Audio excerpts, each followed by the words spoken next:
Halo guys, di sini saya akan memaparkan tentang rencana intervensi konseling individual dan budaya Tionghoa. Nah, di Indonesia ini merupakan negara dengan keragaman budaya yang sangat banyak. Salah satu kelompok budaya yang memiliki keunikan adalah komunitas Tionghoa. Komunitas ini telah menjadi bagian integral dari masyarakat Indonesia selama berabad-abad tahun lamanya.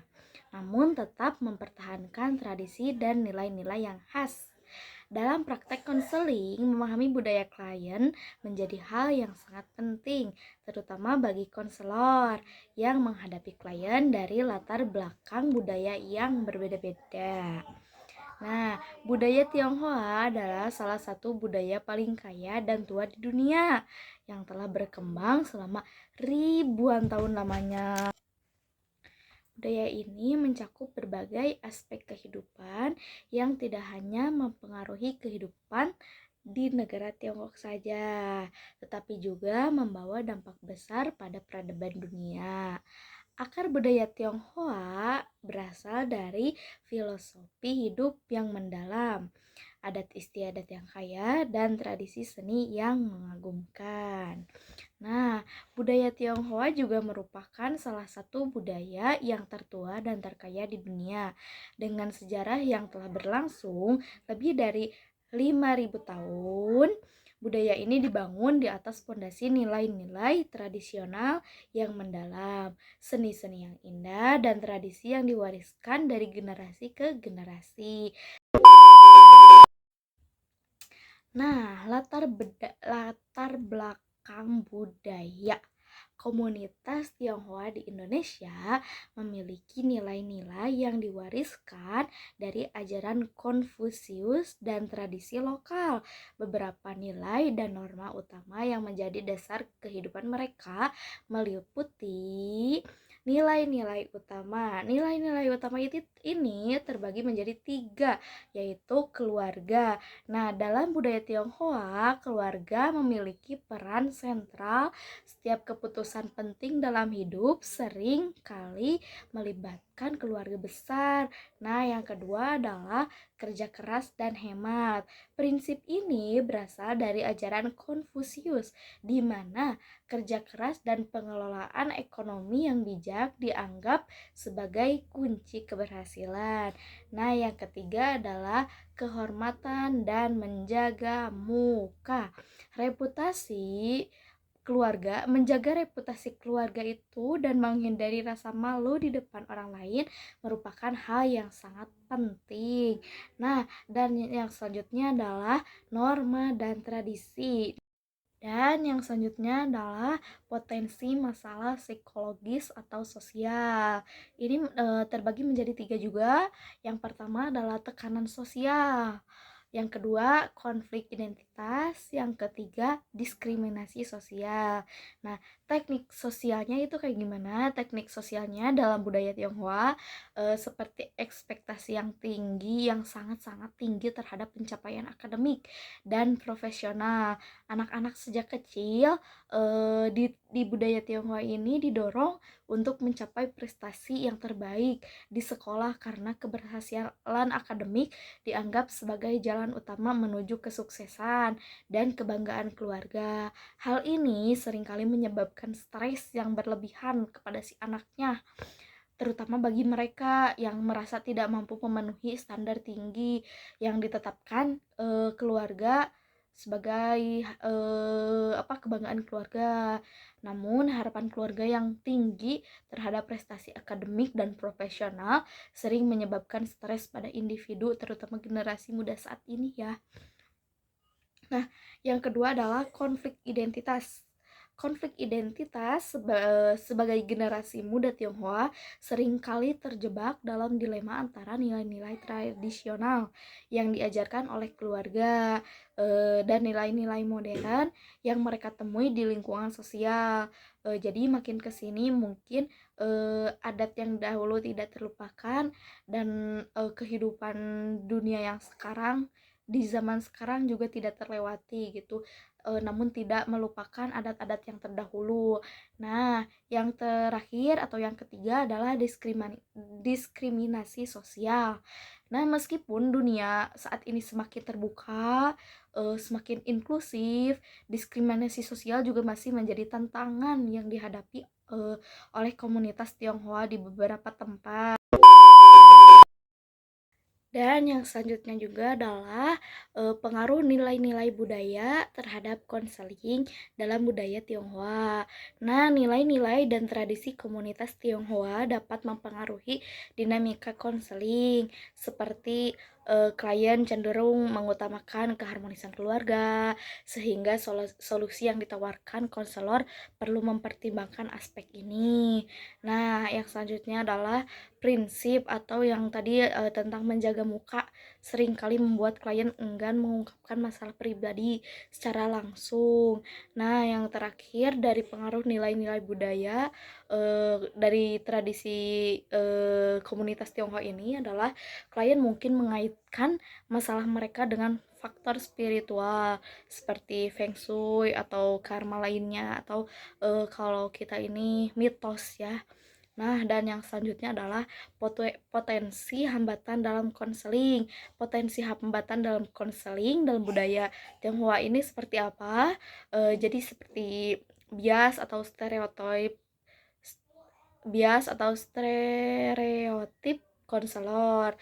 Mungkin konselor juga merasa secara tidak sadar gitu ya, memiliki prasangka bahwa semua individu Tionghoa adalah materialistis atau sangat tertutup gitu ya. Dan yang kedua adalah dalam kendala komunikasi, klien dari budaya Tionghoa ini cenderung tidak langsung dalam menyampaikan masalah mereka, sehingga konselor perlu memiliki keterampilan mendengarkan yang tinggi. Jadi kita senantiasa mendengarkan dulu apa yang membuat mereka nyaman terlebih dahulu, sampai mereka itu merasa nyaman dan tidak ada kendala komunikasi. Nah, strategi konseling yang sesuai dengan budaya Tionghoa ini adalah pertama-tama kita pendekatan berbasis budaya, seperti mendampingi klien dari komunitas Tionghoa gitu ya. Ketika kita mendampingi klien dari komunitas Tionghoa, penting bagi kita untuk menunjukkan penghargaan yang mendalam terhadap nilai-nilai tradisional yang mereka anut. Contohnya seperti banyak individu dari budaya ini yang menjunjung tinggi harmoni dalam hubungan interpersonal dan seringkali menghindari konflik langsung. Jadi lebih baik memendam gitu ya. Nah, kita sebagai konselor juga perlu menyadari bahwa ekspresi emosi atau masalah pribadi mungkin tidak dilakukan secara eksplisit, sehingga mereka harus peka terhadap pesan-pesan non-verbal dan atau tersirat gitu ya. Adalah akomodasi perbedaan budaya, seperti pelatihan konselor. Pelatihan konselor yang memahami budaya Tionghoa ini sangat penting untuk menciptakan hubungan yang efektif dengan individu dari komunitas Tionghoa ini. Dalam budaya Tionghoa, nilai-nilai seperti filial piety atau kesalahan terhadap orang tua gitu, sangat menghormati orang tua gitu, tata krama kepada orang tua, kepada yang lebih tua tuh sangat sangat diberlakukan gitu ya, sangat-sangat dijunjung. Dan yang selanjutnya adalah kompetisi multikultural atau termasuk dalam refleksi diri. Jadi refleksi pribadi ini ada dua gitu ya. Yang pertama adalah kompetensi multikultural, yang kedua adalah potensi bias pribadi. Nah, refleksi pribadi dari kompetensi multikultural budaya Tionghoa ini, jadi proyek ini memberikan wawasan bahwa konseling multikultural memerlukan pemahaman mendalam tentang budaya konseli dari komunitas Tionghoa ini gitu ya. Jadi saya sangat menyadari bahwa nilai-nilai seperti keharmonisan keluarga, terus prinsip menjaga muka itu sangat mempengaruhi proses konseling pada komunitas Tionghoa ini gitu ya. Misalnya seperti pentingnya keharmonisan keluarga, terus hierarki sosial, dan penghindaran konflik langsung. Itu sangat-sangat berarti. Itu adalah aspek yang harus saya miliki atau saya perhatikan dalam pendekatan saya terhadap konseli atau klien dari komunitas Tionghoa ini gitu ya. Jadi saya pun belajar bahwa mendengarkan tanpa menghakimi, serta berupaya memahami makna mendalam di balik perilaku klien gitu ya, di balik perilaku konseli dari komunitas budaya Tionghoa ini gitu ya, adalah itu langkah pertama gitu ya sebagai konselor yang paling penting dalam membangun hubungan konseling yang efektif gitu ya. Terus, proses refleksi ini juga mengajarkan saya untuk lebih terbuka terhadap berbagai perspektif budaya yang mungkin berbeda dengan nilai-nilai pribadi diri saya sendiri. Saya juga semakin memahami bahwa fleksibilitas dan sensitivitas budaya adalah bagian penting dari profesi konselor, terutama dalam membangun rasa kepercayaan dengan klien gitu ya. Terus, dan yang selanjutnya, dari refleksi pribadi selain kompetensi multikultural adalah potensi bias pribadi.